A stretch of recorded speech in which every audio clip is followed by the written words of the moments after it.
நல்லா இருந்து வந்தோம். இப்போ ஆண்டவர் என்னை கைவிட்டார். நாம யாரை குறை சொல்லுவோம்? அந்த ஆதாமை போல, அந்த ஏவாளை போல. நீர் படைத்த மனைவி தானே எனக்கு பலத்தை கொடுத்தா, நீர் படைத்த சர்ப்பம் தானே என்னை வஞ்சித்தது என்று சொல்லி கடவுளையும் கூட இருக்கிற நபர்களையும் குறை சொல்கிறவர்களாய் குற்றப்படுத்தவர்களாய் நாம் மாறிவிடுவோம். அங்க ஆண்டவர் அதுக்கு பின்னாடி சொன்னார், என்ன சொன்னாரு?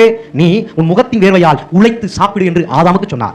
மனைவிக்கு சொன்னார், நீ கற்ப வேதனை பட்டு தான் குழந்தை செய்வாய், பெற்று எடுப்பாய் என்று சொன்னார். அப்ப கற்ப வேதனைப்படுவது நல்லது, உழைத்து உண்பது நல்லது, எல்லாமே உடலுக்கு ஆரோக்கியம்.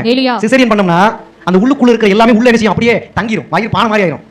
சுகப்பிரசவமா கற்ப வேதனைப்பட்டு குழந்தை பெற்றெடுத்தால் அது உடலுக்கு என்னது? நல்லது. அப்ப சுகப்பிரசவம் ஆவதற்கு வாலிப நாட்களில் இருந்தே தாய்க்கும் தகப்பனும் வார்த்தைக்கு கீழ்ப்படிந்து வீட்டில் செய்ய வேண்டிய எல்லா பணிவிடைகளையும் நாம் செய்து வரும்பொழுது உடல் அதற்கு தகுதியாகும். எதற்கு? கற்ப வேதனைப்பட்டு குழந்தை பெறுவதற்கு ஏதுவாக உடல் என்ன செய்யும்? வலுவாக மாறிவிடும். இல்லை என்றால் பிரச்சனை வந்துடும். இல்லைன்னா என்ன செஞ்சிடும்? பிரச்சனை வரும். டெலிவரிக்கு பிறகு அவங்க உடம்பு பணிபுரி மாதிரி இருந்துவாங்க, ஊதிவாங்க. அதுக்கப்புறம் நடக்கும், ஒரு வேலை வீட்டில் செய்ய முடியாது. எந்த ஜாவலிக்கும், உட்காந்தா வலிக்கும், படுத்தா வலிக்கும், நடந்தா வலிக்கும், நின்னா வலிக்கும், எந்த வேலையும் சந்தோஷமா செய்யவே முடியாது. கடைசியில் புருஷனுக்கு முன்னாடி பயங்கரமா சண்டை வந்துகிட்டே இருக்கும். இதுக்கெல்லாம் காரணம் என்ன? சரியான சத்தியத்தை அறியவில்லை, சரியான வழிகாட்டுதலுக்குள்ள என்ன செய்யல போகல. இன்று ஆண்டவர் நமக்கு கற்றுக் கொடுக்கின்றார்.